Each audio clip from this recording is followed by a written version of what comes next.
আমি সুনীল আর আজ আমি চলে এসেছি আলিপুর জেল মিউজিয়ামে। এই আলিপুর জেলটি এখন মিউজিয়ামে পরিবর্তন করে দেওয়া হয়েছে। ইতিহাসে ভরা এই আলিপুর জেলটি আজকে আমরা ঘুরে দেখব এবং তার সাথে সাথে এখানকার অজানা অনেক ইতিহাস আমরা জেনে নেব। তাহলে চলুন ভিডিওটি শুরু করা যাক। এই হলো আলিপুর জেল মিউজিয়াম। আপনারা এই মিউজিয়ামে কিভাবে আসবেন? মেট্রো করে যারা আসবেন তারা যতীন দাস মেট্রো স্টেশনে নামবেন, আর সামনেই হাজরা মোড়। হাজরা মোড় থেকে আপনারা অটো বা বাস ধরে চলে আসুন এই মিউজিয়ামে। আর যারা বাসে আসবেন তারা গোপালনগর বাস স্টপে নেবে সামনেই দেখতে পাবেন এই আলিপুর মিউজিয়াম।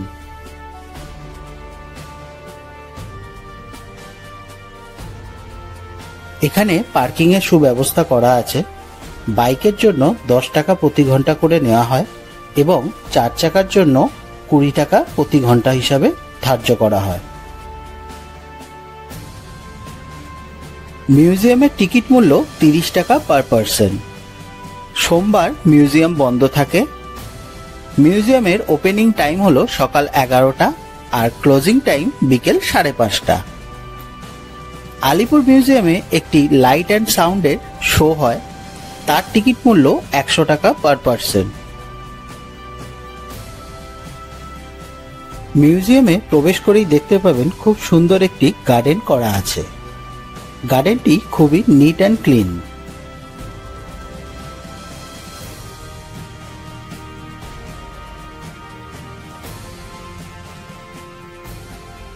ব্রিটিশ আমলের একটি বড় ঘণ্টা এখানে রাখা আছে, যা অতীতে খুবই কার্যরত ছিল।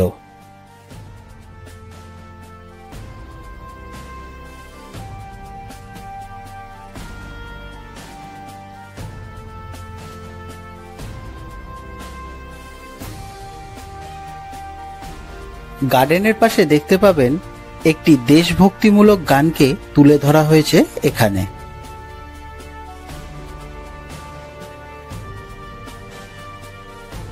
এখান থেকে আলিপুর মিউজিয়ামের দৃশ্যটা খুবই সুন্দর দেখতে লাগছে।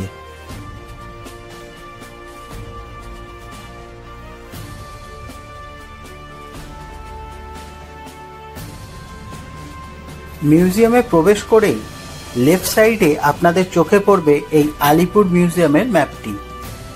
মোট 19টার মতো স্পট আছে ঘুরে দেখার জন্য। ভবিষ্যতে আরো বাড়বে।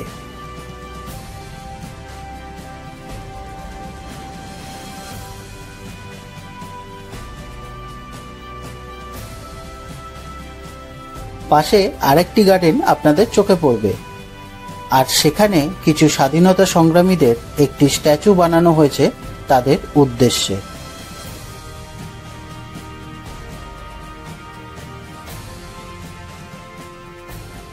এখন আমরা দেখব ফাঁসির মঞ্চ এবং তার সাথে দেখব নেতাজি সুভাষচন্দ্র বোসের মতো সব বড় বড় স্বাধীনতা সংগ্রামীদের কারাকক্ষ।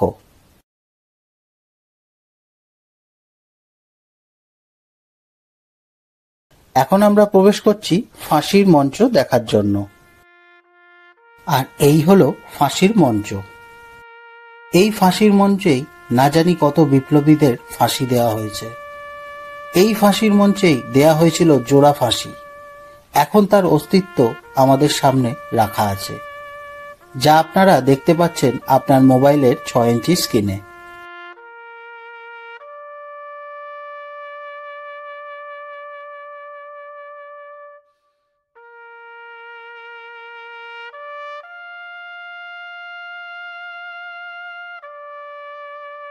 এখানে একটি টানেল মতো করা আছে।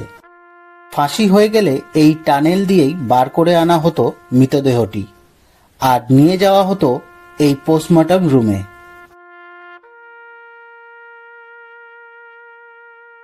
আর এই হলো পোস্টমর্টম রুম। পোস্টমর্টম রুমে থাকতেন ব্রিটিশ ডক্টর। তিনি পরীক্ষা করে দেখতেন যে আসামি মারা গেছে কিনা। যদি মারা যেত তাহলে তার বডিটি তুলে দেওয়া হতো তার বাড়ির লোকের কাছে।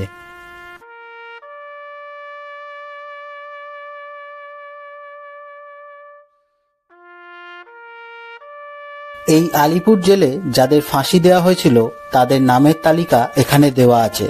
ডেট সহ। এই যে সেলটি আপনারা এখন দেখছেন, এখানেও রাখা হতো স্বাধীনতা সংগ্রামীদের, আর ঠিক তার উল্টো দিকে দেওয়া হতো ফাঁসি, যাতে তারা এই ফাঁসি দেখে ভয় পায়।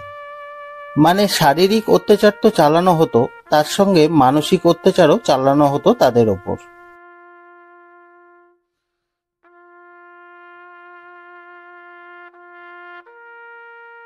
এখন আমরা প্রবেশ করছি ডিটেনশন সেলে।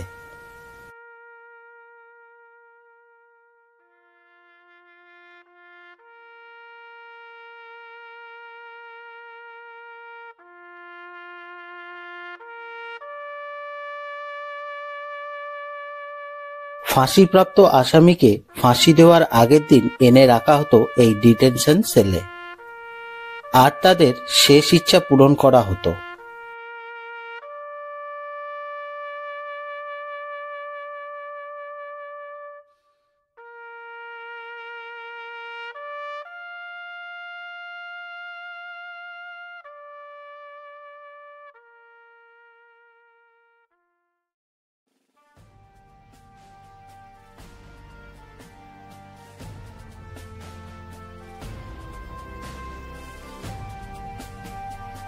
এই সেলটিতে বন্দি রাখা হয়েছিল নেতাজি সুভাষচন্দ্র বোস, বিধানচন্দ্র রায়, চিত্তরঞ্জন দাস ও যতীনমোহন সেনগুপ্তর মতো সব স্বাধীনতা সংগ্রামীদের।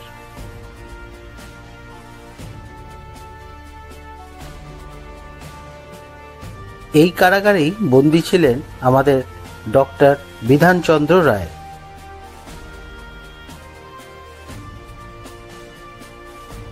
দেশবন্ধু চিত্তরঞ্জন দাস মহাশয় এই কারাকক্ষে বন্দী ছিলেন 14 ফেব্রুয়ারি 1922 থেকে 9 আগস্ট 1922 সাল পর্যন্ত। বাংলা তথা ভারতবর্ষের গর্ব বলতে যাকে বোঝায় সে হলো আমাদের স্বাধীনতা সংগ্রামী সুভাষচন্দ্র বোস। 23 জানুয়ারি 1930 থেকে 23 সেপ্টেম্বর 1930 সাল পর্যন্ত এই কারাকক্ষেই বন্দী ছিলেন আমাদের নেতাজি সুভাষচন্দ্র বোস।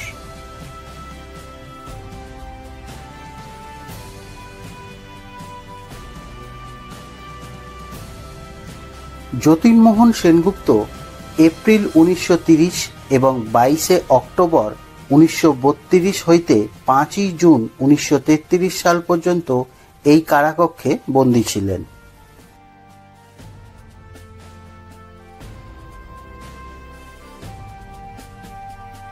এখন যে সেলটি আমরা দেখব সেটি হলো আমাদের প্রাক্তন প্রধানমন্ত্রী শ্রী জওহরলাল নেহরু মহাশয়ের।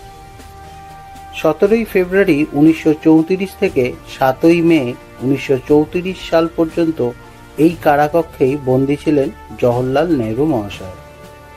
ওনার সাথে দেখা করতে আসতেন ওনার কন্যা ইন্দিরা গান্ধী।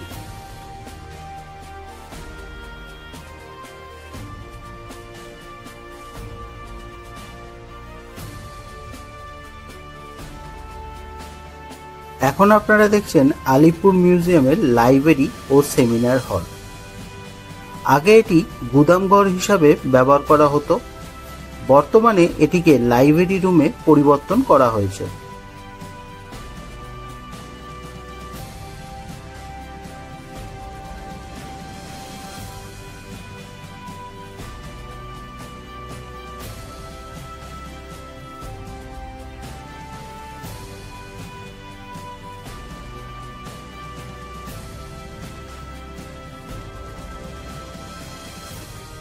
লাইব্রেরির মধ্যে স্বাধীনতা সংগ্রামীদের উপর লেখা বই বা উপন্যাস আপনারা দেখতে পাবেন, তা নিয়ে আপনারা এখানে বসে পড়তে পারেন।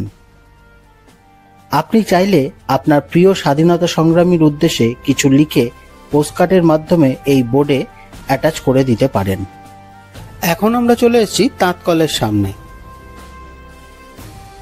এখানে দেখানো হয়েছে যে কিভাবে তুলো থেকে সুতো বানানো হতো, তারপর সেই সুতো দিয়ে মেশিনে কিভাবে কাপড় বোনা হতো।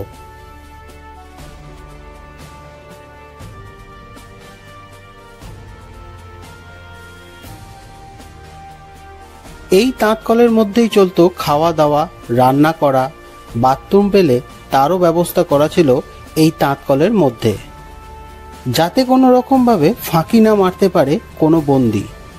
তার জন্যই এই সমস্ত ব্যবস্থা করেছিল ব্রিটিশ সরকার। এই সেই উনুন যার মধ্যে রান্না করা হতো।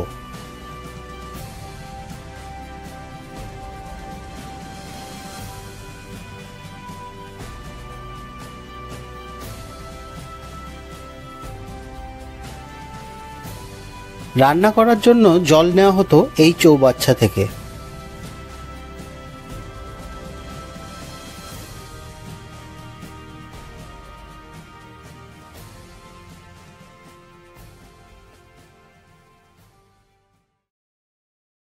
ব্রিটিশ কারা ব্যবস্থা কেমন ছিল সেটা সবাইকে বোঝানোর জন্য এই 4 নম্বর ওয়ার্ডটি কোনো সংস্কার করা হয়নি। এই 4 নম্বর ওয়ার্ড বা কারাকক্ষটি আপনারা দেখলে বুঝতে পারবেন যে আমাদের স্বাধীনতা সংগ্রামীরা কি নরক যন্ত্রণা ভোগ করেছিল এই দেশকে স্বাধীন করার জন্য। ব্রিটিশ সিপাহীর নজরদারিতে চলছে চুল কাটা।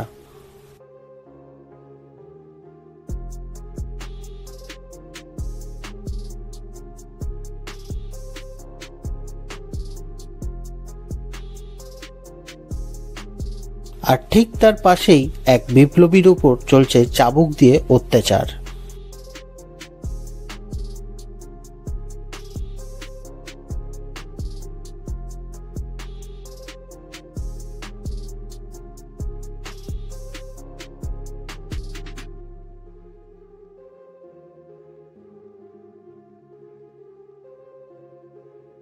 সেলের ভিতরে একটি অডিও চালানো আছে, যেটি শুনলে আপনারা বুঝতে পারবেন যে দেশকে স্বাধীন করার জন্য একে অপরকে কিভাবে সাহস যোগাচ্ছে এবং সবার মুখে হাসি ফোটানোর চেষ্টা করছে।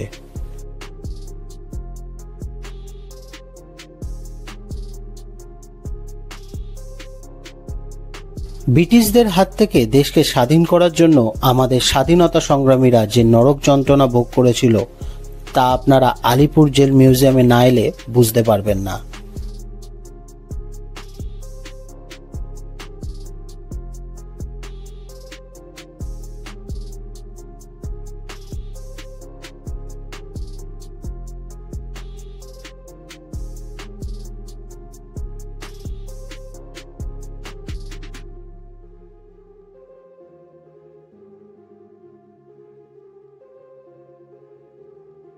স্বাধীনতার ইতিহাসকে কাছ থেকে দেখতে ও জানতে হলে আপনাকে আসতেই হবে এই আলিপুর জেল মিউজিয়ামে।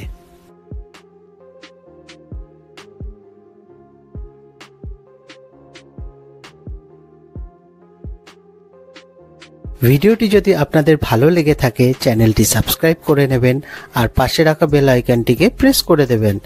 লাইক, কমেন্ট, শেয়ার করতে কিন্তু ভুলবেন না।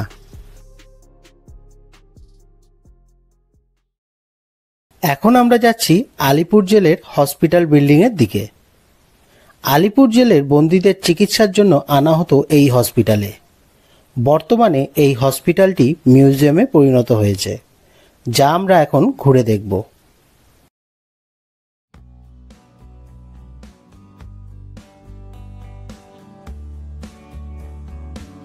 Room number 102। Government of West Bengal যে সমস্ত পুরস্কার অর্জন করেছে তার একটি প্রদর্শনীশালা আপনারা এখানে দেখতে পাবেন।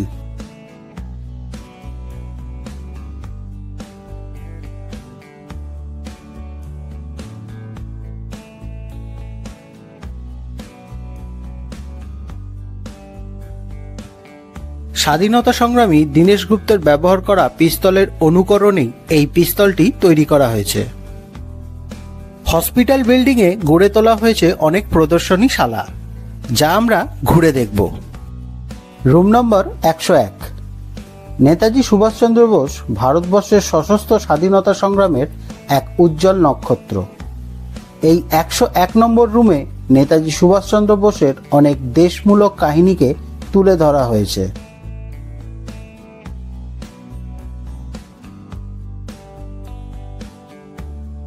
এই রুমে সমস্ত বিপ্লবীদের দেশ স্বাধীন করার কাহিনীকে তুলে ধরা হয়েছে।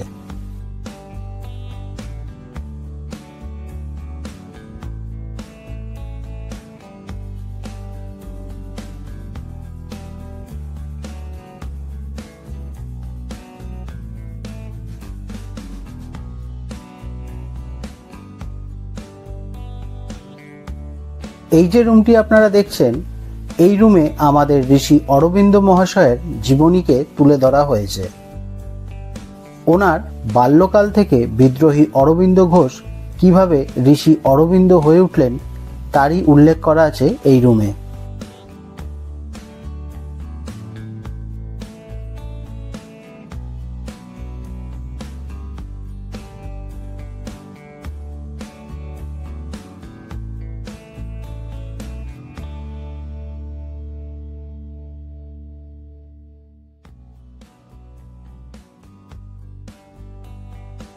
ভারতের মুক্তি সংগ্রামের বাংলা তথা ভারতবর্ষের কবিদের কলম দিয়ে লেখা কবিতা ও সাহিত্যকে জনগণের সামনে আনা হয়েছে। এই রুমেই আছে সব কবিদের হাতের লেখা, যা আপনাদের চোখে পড়বে। ভিডিওটি যদি আপনাদের ভালো লেগে থাকে, চ্যানেলটি সাবস্ক্রাইব করে নেবেন এবং পাশে রাখা বেল আইকনটিকে প্রেস করে দেবেন। লাইক, কমেন্ট, শেয়ার করতে কিন্তু ভুলবেন না। নেতাজি সুভাষচন্দ্র বোসের তৈরি করা আজাদিন ফৌজের পাশেই আছে মাতঙ্গিনী হাজরার মহিলা বাহিনীর একটি মূর্তি।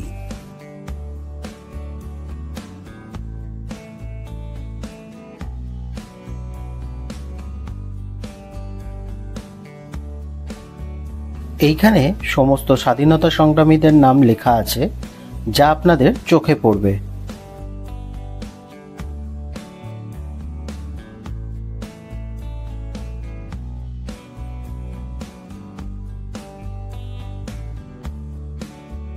বাংলার মহিলা স্বাধীনতা সংগ্রামীদের প্রতি শ্রদ্ধাঞ্জলি দেওয়া হয়েছে এই রুমটিতে।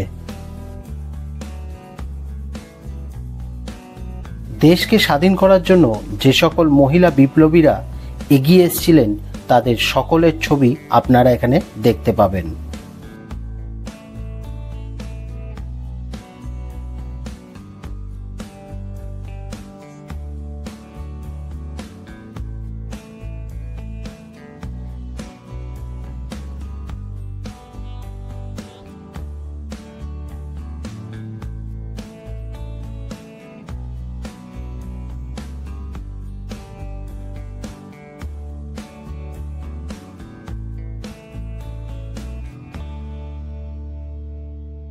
আপনার সাথে কোন বিপ্লবীর মিল আছে তা জানার জন্য আপনাকে এই স্ক্রিনের সামনে দাঁড়াতে হবে। তারপর স্ক্রিনে ভেসে উঠবে আপনার চেহারার সাথে মিলে যাওয়া সেই বিপ্লবীর ছবি।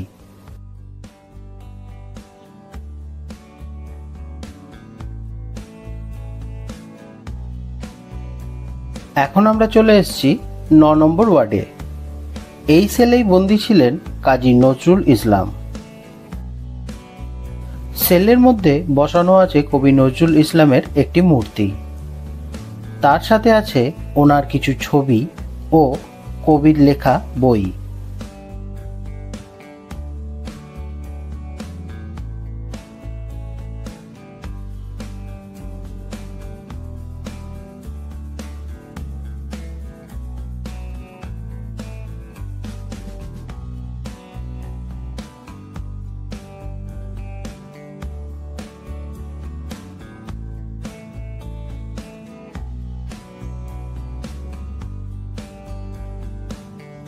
এই যে সেলটি আপনারা এখন দেখছেন, এই সেলে 50 থেকে 60 জন কয়েদিকে রাখা হতো একসাথে।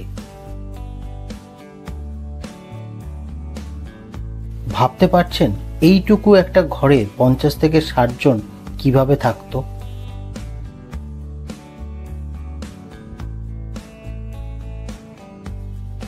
এখন আমরা যাচ্ছি পুলিশ মিউজিয়াম ঘুরে দেখার জন্য।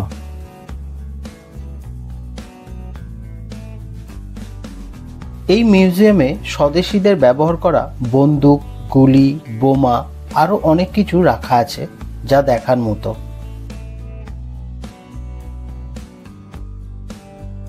এই সমস্ত পিস্তল ব্যবহার করতেন আমাদের সব স্বদেশীরা।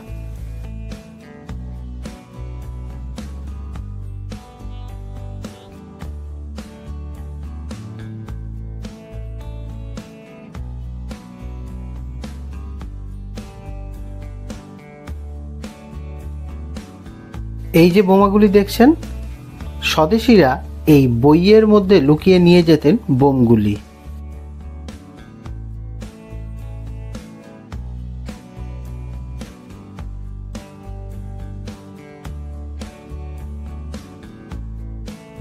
লাইট জ্বলার সাথে সাথে আলিপুর জেলের ওয়াচ টাওয়ারটি দেখতে আরো সুন্দর লাগছে।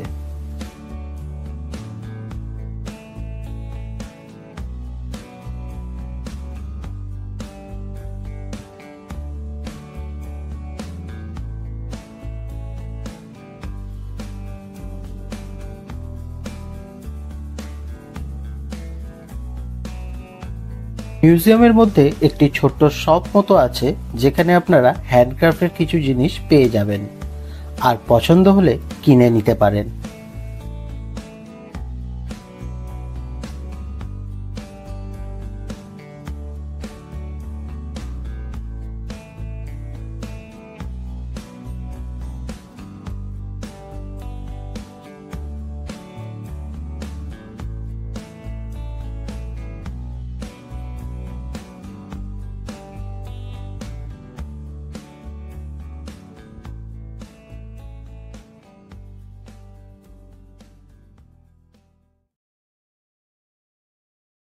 আলিপুর মিউজিয়ামের ওপরেই আছে কফি হাউস।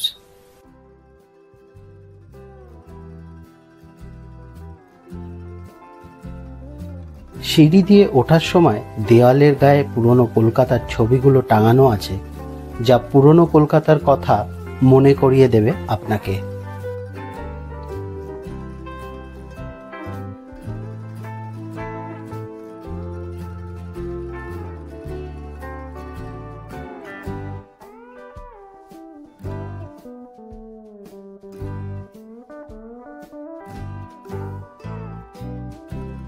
আপনারা এখানে এসে খাওয়া দাওয়া করতে পারেন।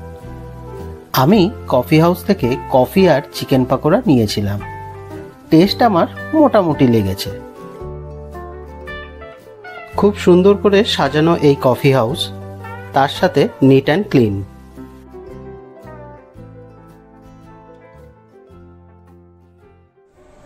আজকে তাহলে এই ভিডিওটা এখানেই শেষ করলাম। দেখা হবে আর একটা নতুন ভিডিওয়ে। আর ভিডিওটা যদি আপনাদের ভালো লেগে থাকে চ্যানেলটি সাবস্ক্রাইব করে নেবেন, পাশে রাখা বেল আইকনটিকে প্রেস করে লাইক কমেন্ট শেয়ার করতে কিন্তু ভুলবেন না।